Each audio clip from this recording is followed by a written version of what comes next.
Bismillahirrahmanirrahim. Assalamualaikum warahmatullahi wabarakatuh. Para peserta Sadaqah Talks Forum yang dimuliakan Allah, selamat datang dalam kegiatan Sadaqah Talks Forum sesi yang kedua ini. Saya Ahmad Rafiki. Saya ingin menyampaikan beberapa hal sebelum Bapak dan Ibu ikut acara menyimak bersama acara Sadaqah Talks Forum ini. Jadi lembaga sedekah ini adalah sebuah lembaga kemanusiaan yang banyak bergerak membantu saudara-saudara kita di Palestina, berdiri sejak April 2017. Lembaga ini banyak bekerja sama dengan masyarakat Indonesia, dengan institusi, dengan lembaga-lembaga untuk menyalurkan, membuat berbagai macam proyek-proyek tentang kemanusiaan. Saudara-saudara sekalian, kita memilih Palestina tentu ada alasannya. Jadi Palestina ini menghadapi beberapa tragedi yang tidak ada di tempat lain di muka bumi, ya, tidak ditemukan di wilayah yang lainnya. Dan semuanya adalah tragedi kemanusiaan, ya, mulai dari satu-satunya bangsa yang tidak memiliki negara itu adalah bangsa Palestina. Jadi di dalam paspor mereka itu tidak ada kata negara Palestina. Ini juga bangsa yang sampai hari ini menjadi satu-satunya bangsa yang masih terjajah oleh bangsa asing lain yang datang ke tempat itu, ya, ke negara mereka. Nah, tidak ada bangsa yang hidupnya terjajah seperti bangsa Palestina. Nah, tapi ada satu hal, ya, sebenarnya di luar kemanusiaan yang juga ini menjadi perhatian sangat besar bagi kita adalah Palestina ini adalah tanah suci, ya, yang bagi kita kalau kita ingat Makkah, Madinah, sebenarnya tidak boleh kita terpisah dengan satu lagi, yaitu tanah suci Palestina. Tetapi perbedaannya Makkah dengan Madinah itu adalah tanah yang masih kita bisa kunjungi dan kita bisa makmurkan dengan luar biasa. Palestina itu tidak bisa kita datangi dengan mudah karena dia berada di dalam penjajahan bangsa Zionis, ya. Nah, oleh karena itu masih banyak krisis Palestina lain yang sangat luar biasa, ya. Misalkan jumlah pengungsi mereka, jumlah pengungsi terbesar di dunia. Jadi dari 13 juta penduduk Palestina, 8 juta lebih diantaranya adalah para pengungsi, ya, dan mereka mengungsi di dalam ataupun di luar Palestina. Nah, saudara sekalian, inilah yang kemudian mendorong kita untuk melakukan banyak proyek-proyek kemanusiaan. Mulai dari di bulan Ramadan kemarin kita ada Ramadan Project, ada iftar jama'i, ada bantuan makanan. Kemudian kemarin kurban kita buat kurban full berkah namanya. Kita membagikan daging di Gaza. Kemudian ada kurang lebih 300 anak yatim di kota Gaza yang hari ini masih mendapatkan bantuan bulanan dari masyarakat Indonesia melalui lembaga Sadaqah. Kemudian nanti di musim dingin setiap tahun kita selalu mengantarkan pakaian, selimut, kebutuhan-kebutuhan yang menolong masyarakat pengungsi dari ganasnya musim dingin, ya. Kemudian ada food basket kita bagikan untuk saudara kita di Gaza. Dan Masjidil Aqsa banyak sekali membutuhkan renovasi itu juga mendapatkan bantuan dana dari kita. Ini semuanya adalah upaya dari masyarakat Indonesia yang bekerja sama dengan lembaga Sadaqah untuk menunjukkan kepedulian kita yang sangat luar biasa kepada perjuangan saudara-saudara kita di Palestina. Maka kami tidak bosan-bosannya mengajak masyarakat Indonesia, secara khusus adalah para peserta Sadaqah Talks Forum malam hari ini, untuk terus-menerus menunjukkan kepedulian kita kepada saudara kita yang ada di Palestina. Karena kalau bukan kita, siapa lagi yang akan melakukan ini semuanya, memikirkan dan membantu mereka yang sedang berada di dalam kondisi yang amat sangat berat, kondisi tragedi kemanusiaan yang sangat luar biasa. Oleh karena itu dalam sesi ini Bapak dan Ibu dapat melihat rekening yang sudah kita bagikan, dan juga ada QRIS yang bisa di-scan atau difoto oleh Bapak Ibu sekalian, dan silahkan memberikan berapapun Bapak Ibu, seluruh peserta yang bisa diberikan buat saudara kita yang ada di Palestina. Nilai itu kecil dan besar semuanya insya Allah menjadi sebuah keberkahan yang sangat luar biasa bagi kita. Dan secara khusus untuk saudara kita di Palestina itu menjadi bantuan yang amat sangat berharga buat mereka, khususnya dalam situasi pandemi yang sangat sulit ini. Pada akhirnya kami mengucapkan terima kasih kepada seluruh peserta sekalian atas kehadirannya, kepeduliannya, dan keikut sertaannya di dalam acara Sadaqah Talks Forum sesi kedua pada malam hari ini. Semoga seluruh kontribusi ini menjadi amal soleh dan keberkahan bagi kehidupan kita. Selamat menikmati acara Sadaqah Talks Forum episode kedua. Terima kasih sekali lagi dan mohon maaf. Assalamualaikum warahmatullahi wabarakatuh. Sadaqah Talks Forum edisi 2 malam ini kembali hadir dengan tema Manuver Turki dan Kecurigaan Tapak Tilas Imperium Ottoman dengan narasumber peneliti senior Center for Indonesia Reform Ustadz Ahmad Zakirin MSc. Hadirin dan pemirsa, kita sambut moderator Sadaqah Talks Forum, Bang Afwan Riyadi. Assalamualaikum warahmatullahi wabarakatuh. Alhamdulillah rabbil alamin. Wassalatu wassalamu ala asrofil anbiya'i wal mursalin nabiyina Muhammadin wa ala alihi wa sahbihi ajmain, amma ba'd.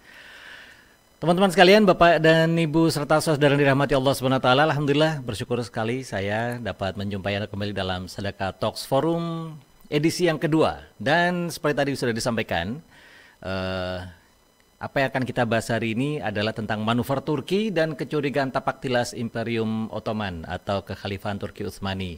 Bapak-bapak dan ibu-ibu serta saudara sekalian dirahmati Allah SWT, kita akan melanjutkan pada sesi yang kedua, yaitu tentang menakar isu New Ottoman dan relevansinya dalam politik Turki hari ini. Kalau kita lihat, kalau saya ini terus terang kan pemerhati budaya, karena sebagai seniman juga ya, teman-teman mengenal saya sebagai seniman.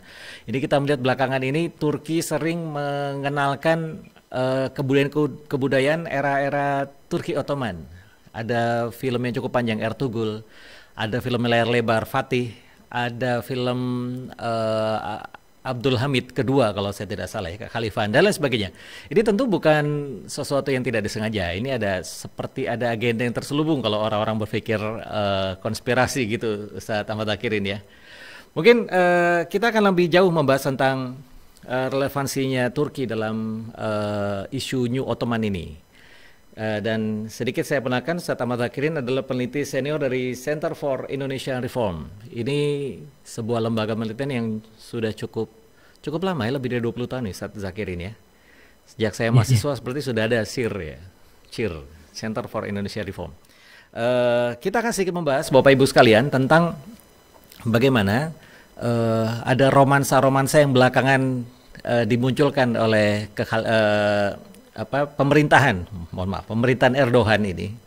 Ada romansa-romansa masa lalu yang dimunculkan ya, dengan membawa Turki Utsmani. Pertama tentu puncaknya kemarin ya, Hagia Sophia dikembalikan menjadi masjid. Kemudian sebelumnya tadi saya sudah sampaikan ada beberapa kode-kode nih dari pemerintahan Erdogan ya, dengan adanya film-film atau budaya-budaya. Ini kan tentu menjadi salah satu soft diplomacy ya bagi sebuah pemerintahan untuk memperkenalkan visi atau misi dari sebuah negara begitu ya.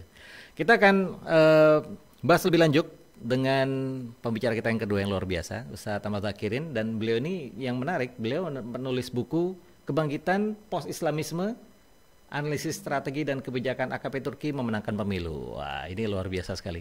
Dan ini adalah CV beliau. Beliau lahir di Demak tahun 71. Ustaz Zakirin, kami persilakan. Ya, bismillahirrahmanirrahim. Assalamualaikum warahmatullahi wabarakatuh. Alhamdulillah.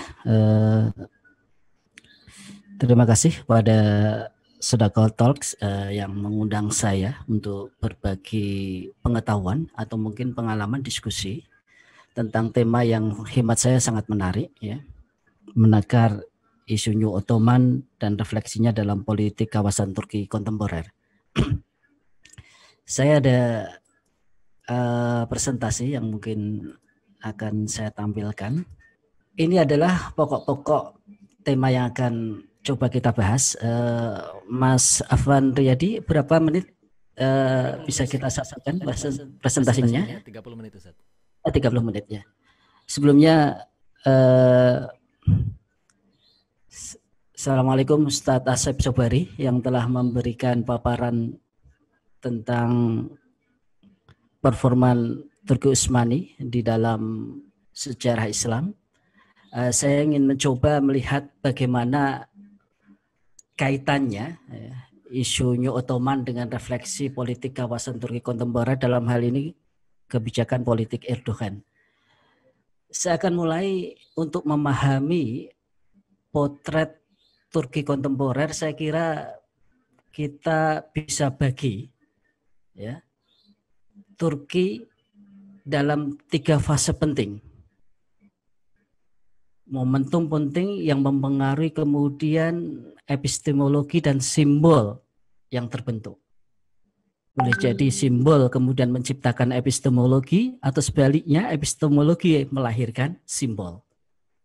Fase pertama yang menurut hemat saya, kalau kita berbicara Turki masa lalu dengan keterkaitannya dengan Turki pada masa sekarang ini, diawali dengan penaklukan Bizantium 1453, dan kemudian adanya perubahan status Katedral Hagia Sophia menjadi masjid.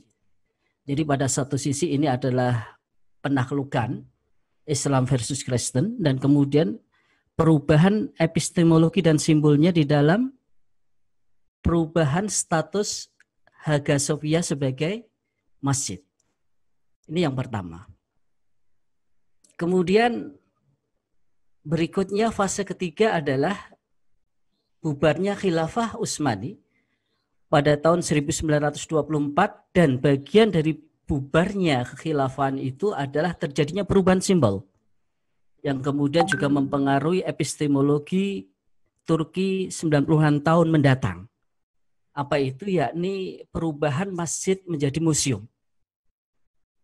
Dalam hal ini bisa kita katakan Islam versus sekularisme. Ini fase kedua yang kita bisa tandai dari sejarah Turki. Kemudian yang ketiga adalah peringatan kudeta Juli 2016, dan kembali lagi kepada perubahan simbol dan epistemologinya, yakni ditandai dengan kembalinya Hagia Sophia atau Hagia Sophia menjadi masjid dari sebelumnya museum pada fase yang kedua.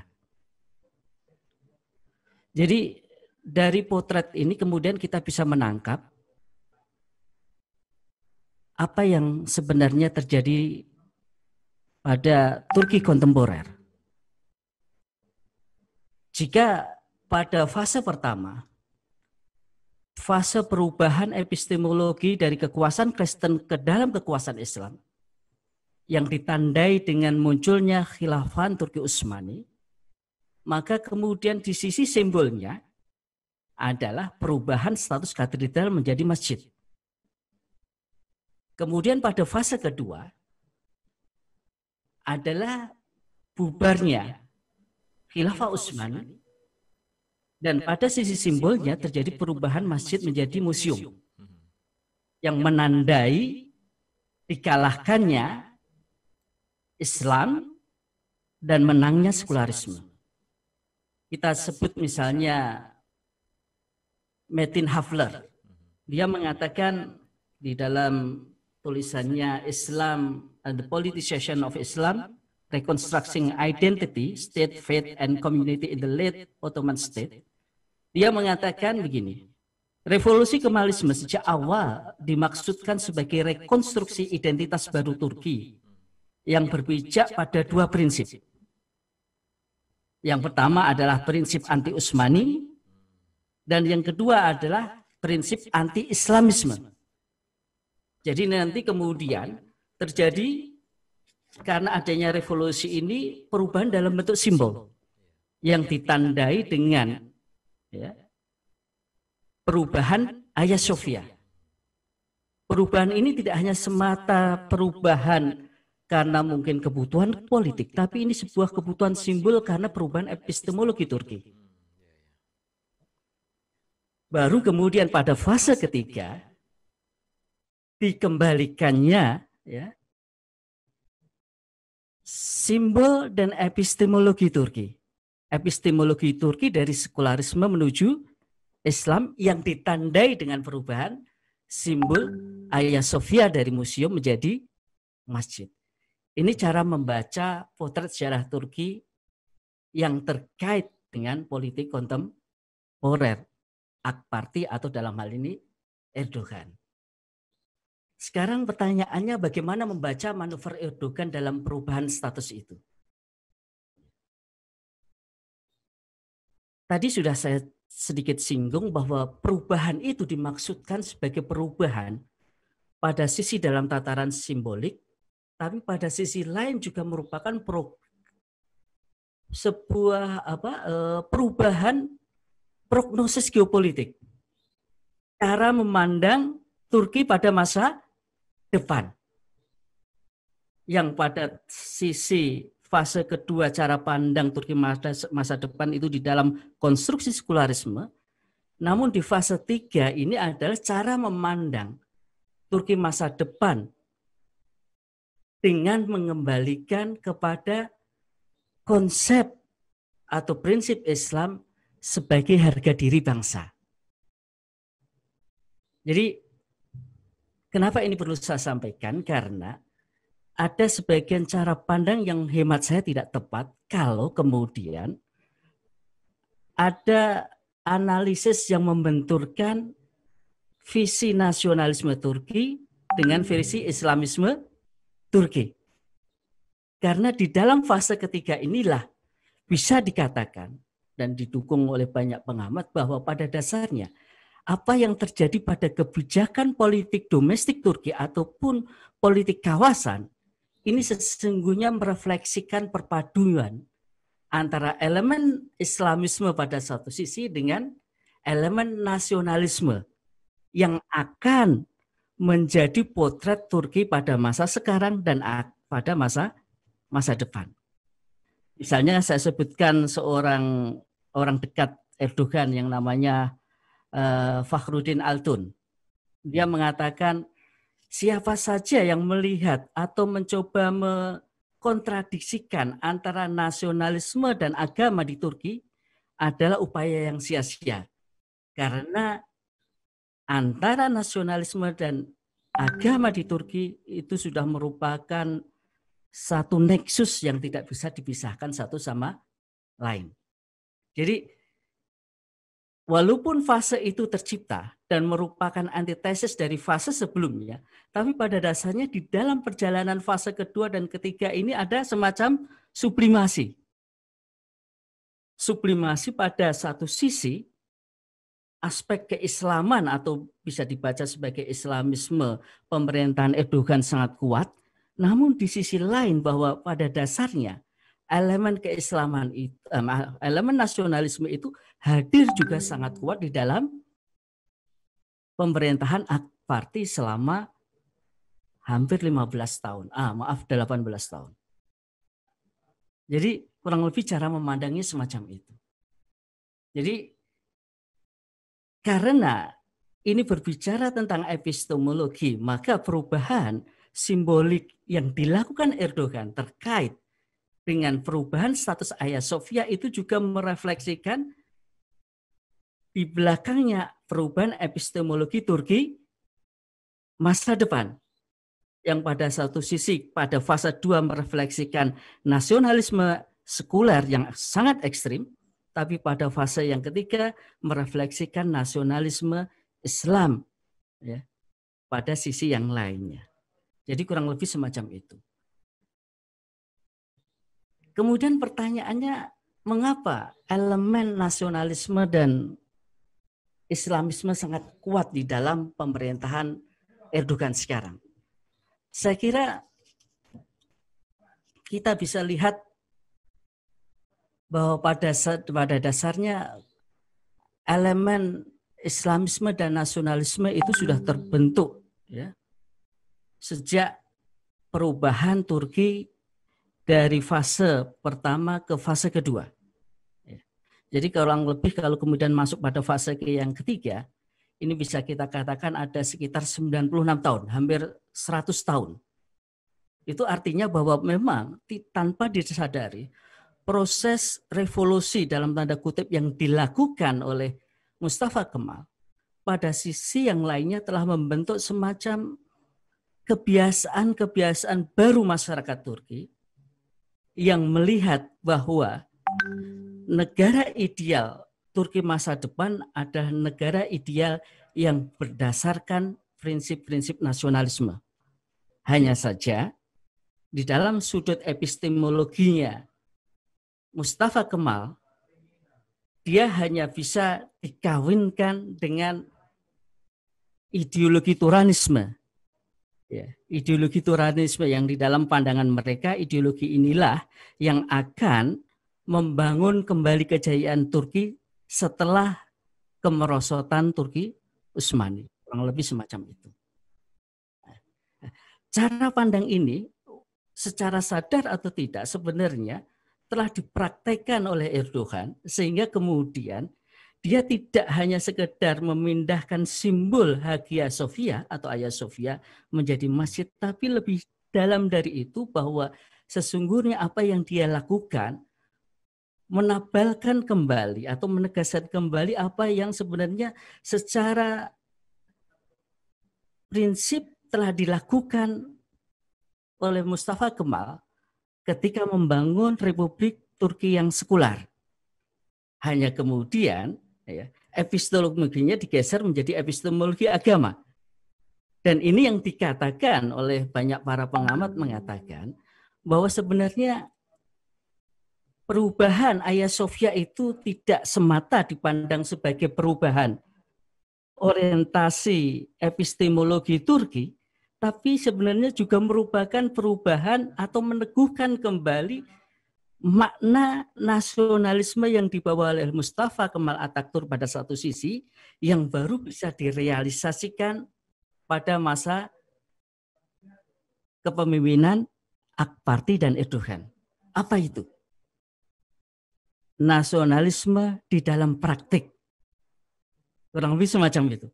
Yang saya maksud dengan nasionalisme di dalam praktek adalah bahwa satu kehilangan besar Turki pada masa Mustafa Kemal hingga kemudian pemerintahan Erdogan sekarang itu adalah aspek independensi. Aspek independensi ini yang sangat penting. Bahwa Turki secara jujur di dalam sistem nasionalisme sekuler tidak mampu melahirkan Turki yang kuat dan Turki yang independen. Perspektif kuat dan independen inilah yang bisa dihadirkan oleh Erdogan setelah mengganti epistemologinya, mengembalikan Turki kepada kejayaan yang pernah diraih oleh Turki Utsmani selama 600 tahun. Ulang lebih semacam itu. Misalnya saya kutipkan perkataan dari Burhanuddin Duran, seorang tangan kanan Erdogan lah di dunia media. Dia mengatakan bagaimana memahami perubahan proses status Hagia Sophia. Dia mengatakan bahwa itu adalah semacam mengembalikan the missing link of national identity. Ini yang cukup menarik. Kata dia, ini tidak berbicara tentang ideologi semata, tapi yang lebih penting dalam pandangan rakyat Turki ini adalah mengembalikan titik yang hilang dalam identitas nasional mereka. Apa titik hilang mereka? Itu adalah di dalam independensi. Dan mengembalikan status Hagia Sophia itu seperti mengembalikan independensi Turki. Bahwa Turki secara domestik dan secara internasional tidak bisa didikte oleh siapapun. Ini pesan simboliknya semacam itu. Dan itu dipahami benar oleh seluruh stakeholder di Turki. Seluruh pemain politik di Turki, baik dari partai-partai Islam maupun partai-partai sekuler. Ini yang cukup menarik. Coba Anda bayangkan. Di dalam proses negosiasi, proses di persidangan, ya, kalau tidak salah diajukan di tahun 2004, 2005 maaf, dan baru terrealisasi di 2020. Berarti struggle within court atau perjuangan di pengadilan ini cukup panjang. Dan ketika pengadilan memutuskan bahwa kebijakan pemerintah Mustafa Kemal di dalam hal Hagia Sophia salah, maka kemudian hampir tidak ada tokoh-tokoh politik baik dari kalangan Islam maupun sekuler yang resisten terhadap keputusan pengadilan itu. Dan ini dibuktikan dengan hasil metropol, yakni lembaga polling yang ada di Istanbul yang mengatakan bahwa secara fakta perubahan status Hagia Sophia itu ya didukung mayoritas pemilih tradisional Akparti, ya hampir utuh katakanlah 80%.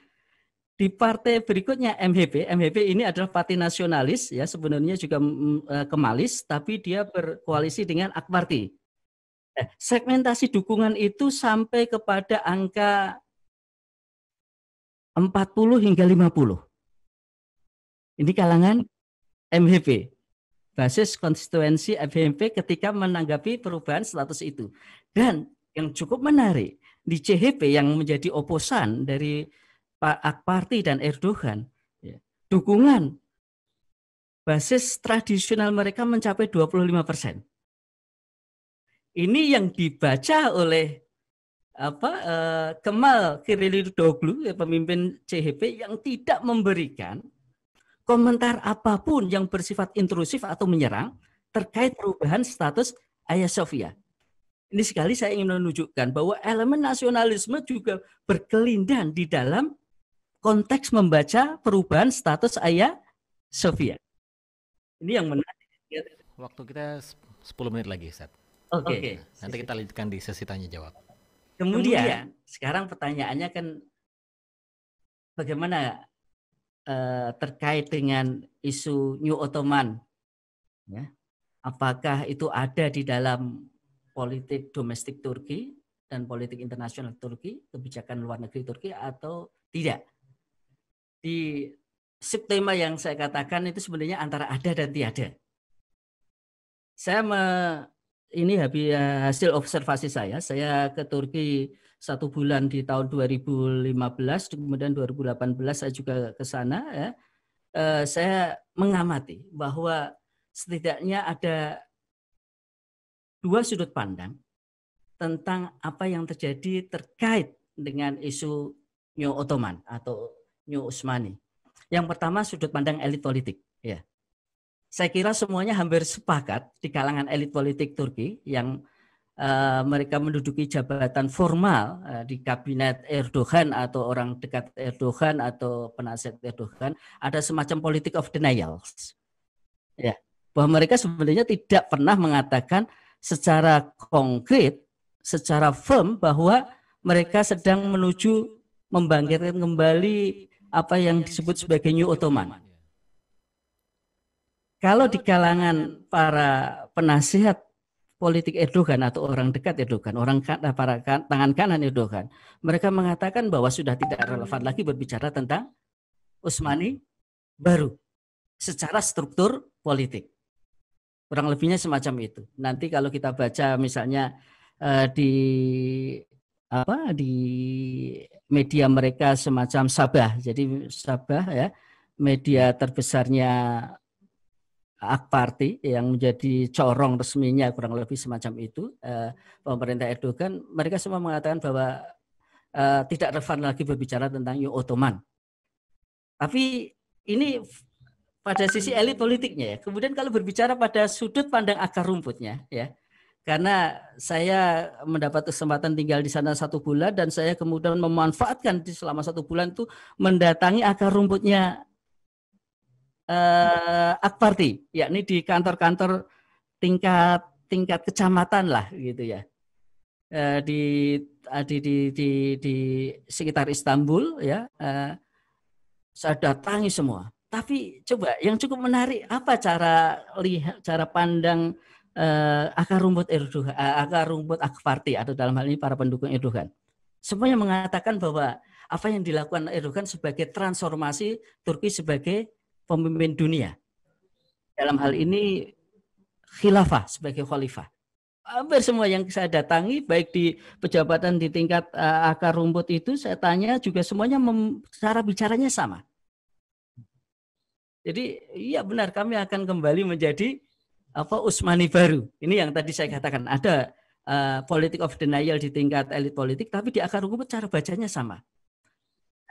Kemudian saya memiliki cara baca lain.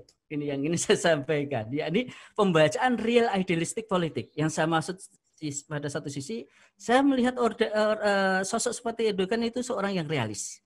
Tapi pada sisi lain dia ada man of vision and man of principle. Dia punya prinsip, dia punya visi yang dia lakukan sebagai man of action, mampu menjalankannya apa yang menjadi prinsip dan visi dia. Apa itu? Saya melihat kalau yang dimaksud New Ottoman itu sebagai transformasi ide Islam, ya, transformasi ide Islam sebagai nilai dan struktur politik, saya kira dalam beberapa hal bisa diterima. Ya. Tapi kalau yang dimaksud New Ottoman itu sebagai konstruksi institusi politik sebagaimana yang pernah dilakukan oleh Utsmani selama 600 tahun, saya kira sangat jauh dan hampir tidak mungkin. Jadi kalau kata Hasan Turabi begini sederhananya untuk menjelaskan bahwa model apa yang disebut sebagai model khilafah dalam tanda kutip seperti yang terjadi pada masa dahulu itu cukup dijelaskan dari penjelasan Hasan Turabi ketika dia mengatakan bahwa maaf, bagaimana? Dari Sudan ya?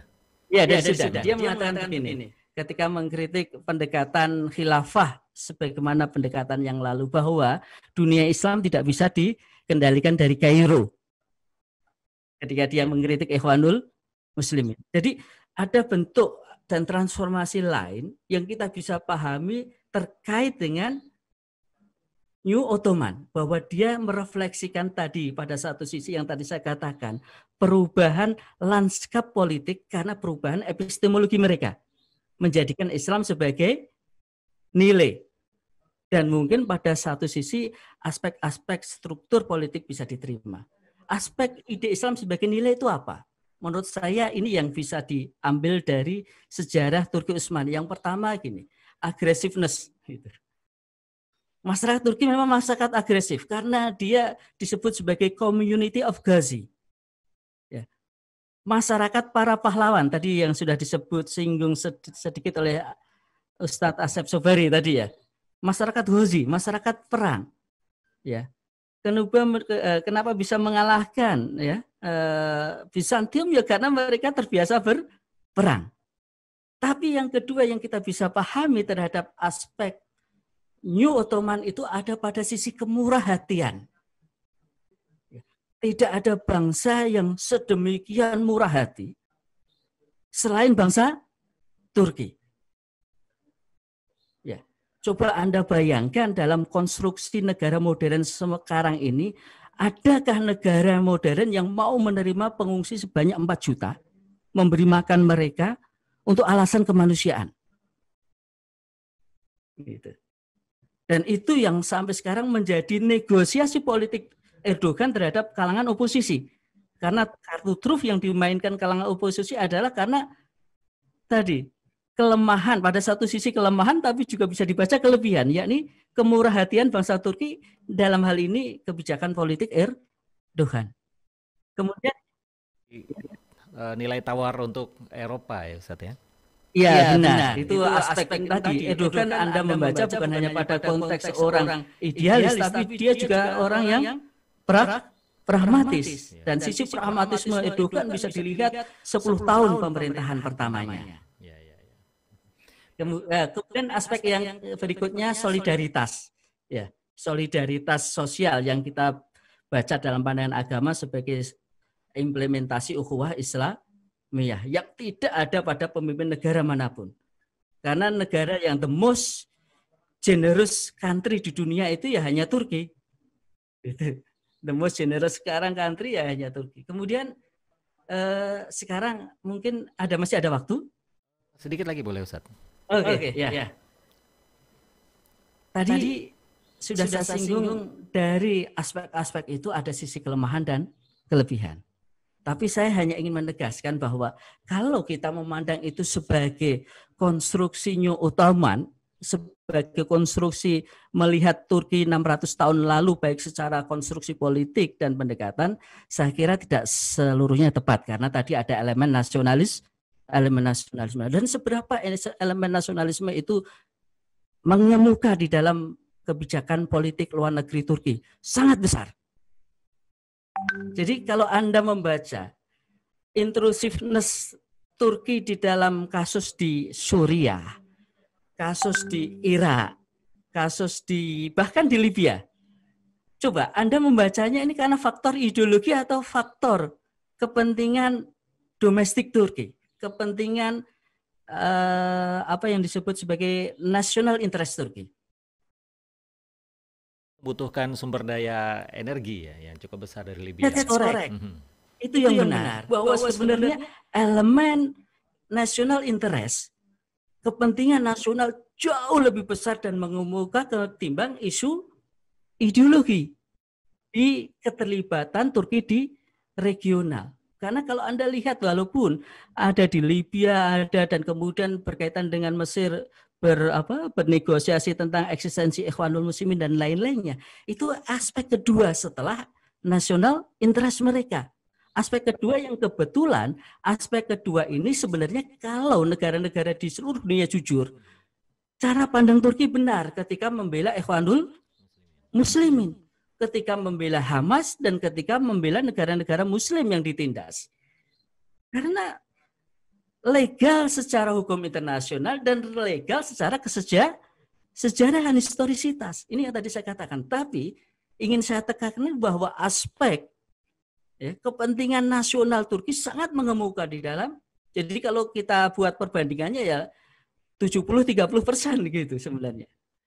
Ini yang agak disalahpahami sebagian saudara-saudara kita di Indonesia, sehingga kemudian menabalkan, melabelisasi yang sebenarnya tidak penting, tidak perlu, tapi Barat sendiri menginginkan itu. Apa itu?